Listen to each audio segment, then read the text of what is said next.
Junior চিকিৎসকদের আন্দোলনের ৩৬ দিন, আজ তারা মহা মিছিলের পথে। তাদের সঙ্গে প্রতিবাদে সামিল হয়েছেন বিভিন্ন মানুষজন।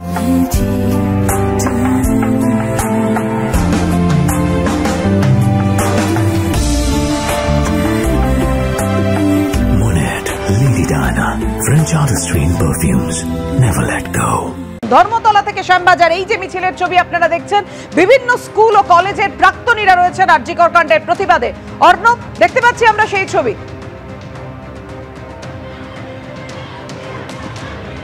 দেখো, এই মিছিল শুরু হয়েছে একদম ভিক্টোরিয়া হাউসের সামনে থেকে, অর্থাৎ ধর্মতলা থেকে, এবং সেই মিছিল এই মুহূর্তে মেডিকেল কলেজ পেরিয়ে এগিয়ে চলেছে শ্যামবাজারের দিকে। যেহেতু সামনে হাসপাতাল রয়েছে তাই মাইক ব্যবহার নিষিদ্ধ করা হয়েছে, কিন্তু এই উলুধ্বনি এবং শঙ্খধ্বনির মাধ্যমে তারা তাদের প্রতিবাদকে সোচ্চার করছেন।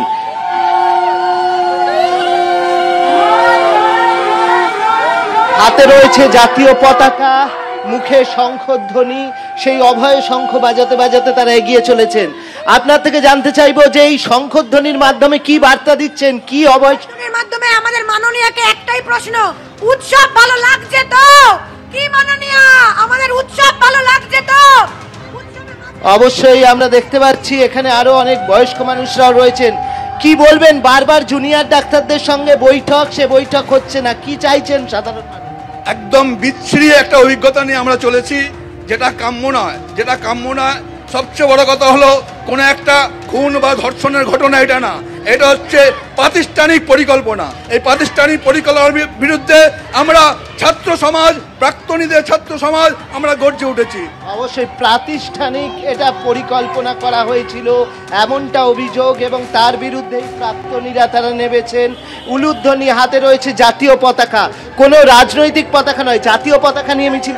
জাতীয় পতাকা আমাদের মানে সব থেকে ওটাই হচ্ছে আমাদের সিম্বল। আমি কোনো রং বা কোনো কিছু থেকে আমরা কোনো কিছু করতে চাইছি না, আমরা দেশের হয়ে করতে যাচ্ছি। দেশের মেয়ে চলে গেছে, তাই জন্য আমরা রাস্তায় নেমেছি। আমরা খুব সাধারণ ঘরের মেয়ে, তাই জন্য আমরা দেখছি এখানে সবাই রয়েছেন। ঝড় বৃষ্টি কিছুই কি আপনাদেরকে আটকে রাখতে পারছেন?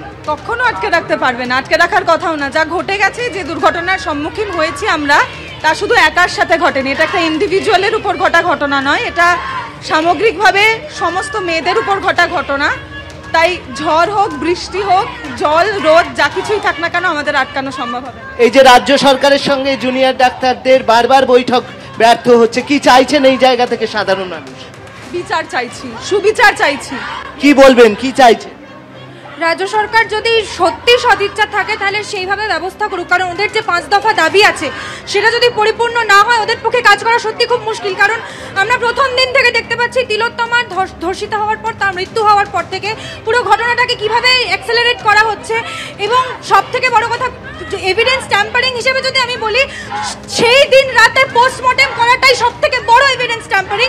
সেই জন্য আমাদের মনে হয় যে একদমই 5 দফা দাবিতে যেমন অনড়, 5 দিন পেরিয়ে গেল, জুনিয়র চিকিৎসকরা, সাধারণ মানুষজন তারাও সামিল হয়েছেন। তারা বলছেন, এই বার্তাই দিচ্ছেন, মুক্ত করো ভয়।